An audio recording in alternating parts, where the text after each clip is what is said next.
இன்று பிறந்தநாள் காணும் இனிய உள்ளங்களின் நல்ல எண்ணங்கள் வெற்றி பெற்றிட எம்டிபி ஃபிக்சர் சேனலின் இனிய பிறந்தநாள் நல்வாழ்த்துக்கள்.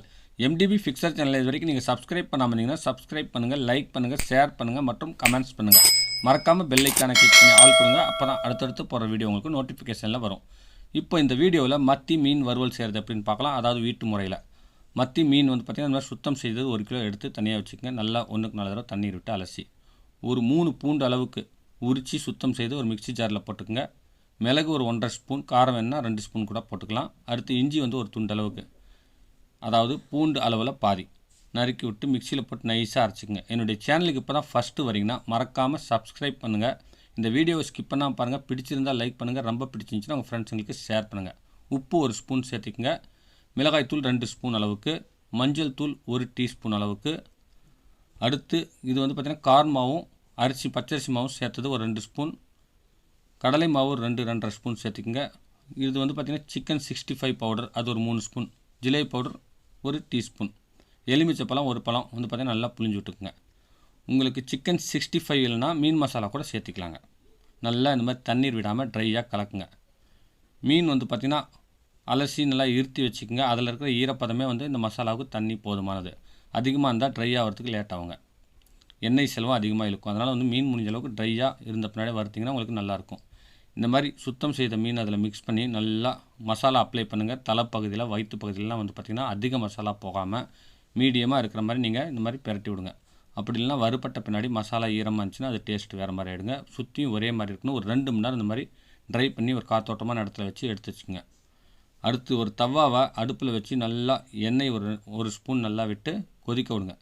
தவா கொதித்ததும் கல் காஞ்சதும் நீங்கள் வந்து பார்த்திங்கன்னா மீன் வந்து பார்த்திங்கன்னா ஃப்ரை பண்ண ஆரம்பிச்சிக்கலாங்க. மீன் மேலே எண்ணெய் விடக்கூடாது. ஏன்னா தவாங்கிறது குறைந்த எண்ணெய் செலவில் நீங்கள் வறுக்கிறதுக்கு தான். அடுத்து வந்து உடம்புக்கு எண்ணெய் சேராதவங்க இந்த மாதிரி வறுக்கலாம். உங்களுக்கு தேவைன்னா எக்ஸ்ட்ரா எண்ணெயை கீழ்ப்பகுதியில் விடுங்க, மீன் மேலே ஊற்ற வேண்டாம். நல்லா கொஞ்சம் வறுபட்டவனை திருப்பி விடுங்க. உடனே திருப்ப வேண்டாம், மசாலாலாம் தனித்தனியாக பிரியறதுக்கு வாய்ப்பு இருக்குது. இந்த மாதிரி மெல்ல ஒரு கத்தியில் பரட்டி விடுங்க. மசாலா இல்லாமல் தவாவில் அப்பாமல் ட்ரையாக ஃப்ரையாக வந்து உங்களுக்கு வறுத்துப்பட்ட பின்னாடி நீங்கள் பரட்டி விடுங்க.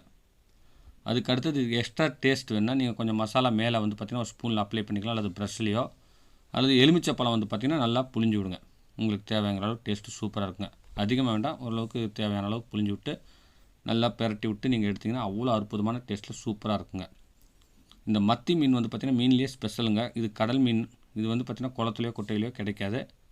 இந்த மாதிரி கடல் மீன் வந்து பார்த்திங்கன்னா உங்களுக்கு டேஸ்ட் அற்புதமாக அபாரமாக இருக்குங்க. அடுத்து வந்து பார்த்திங்கன்னா ஒரு கடாயில் எண்ணெயை விட்டு இதை வந்து பார்த்திங்கன்னா நல்லா ஃப்ரையாக வறுத்துக்கலாங்க. சும்மா அதை வறுத்து சாப்பிட்டோம்னா அந்த வால் கூட மிஞ்சாதுங்க. அந்த அளவுக்கு வந்து பார்த்திங்கன்னா நைஸாக மெலிசாக இருக்குங்க. டேஸ்ட்டும் அற்புதமாக இருக்குங்க. சும்மா விளையாட்டு போக்கிலே உட்காந்த இடத்துல நீங்கள் ஒரு 10-20 பீஸ் மீன் சாப்பிட்றலாங்க. அவ்வளோ டேஸ்ட் இந்த மத்திக்குங்க.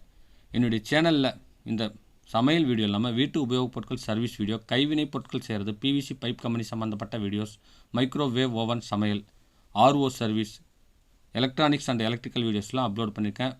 எல்லாமே யூஸ்ஃபுல்லாக இருக்கும். மறக்காமல் போய் பாருங்கள் ஃப்ரெண்ட்ஸ். நல்லா 2 பக்கமும் திருப்பி போட்டு வறுபட்ட பின்னாடி நீங்கள் இந்த மாதிரி எடுத்துக்கங்க. நல்லா சூடாக சாப்பிடும்பொழுது வெங்காயம் கொஞ்சம் கொத்தமல்லி தழை தூவி சாப்பிட்டிங்கன்னா அவ்வளோ அற்புதமாக டேஸ்ட்டாக இருக்குங்க. இப்போது சுவையான மீன் ஃப்ரை ரெடிங்க. இந்த மத்தி வறுவல் வந்து பார்த்திங்கன்னா அப்படியே சாப்பிட்றதுக்கு மொறுன்னு அம்சமாக இருக்குங்க. தவாவில் போட்டதும் கடாயில் போட்டதும் ஒரே மாதிரி தான் இருக்குங்க. வித்தியாசம் ஒன்றும் இல்லை. ஆனால் எண்ணெய் செலவு மட்டும் கம்மிங்க. அற்புதமான டேஸ்ட்டில் இருக்குங்க. இதை பார்த்து வீட்டில் முயற்சி செஞ்சிங்கன்னா எப்படி இருக்குன்னு கமெண்ட்ஸ் பண்ணுங்கள். என்னுடைய சேனலில் இன்னும் பல வீடியோக்கள் அப்லோட் பண்ணியிருக்கேன். அதையும் போய் மறக்காமல் பாருங்கள். மீண்டும் அடுத்த வீடியோவில் சந்திக்கும் வரை உங்களிடமிருந்து விடைபெறுவது உங்கள் எம். தௌலத் பாஷா. வணக்கம்.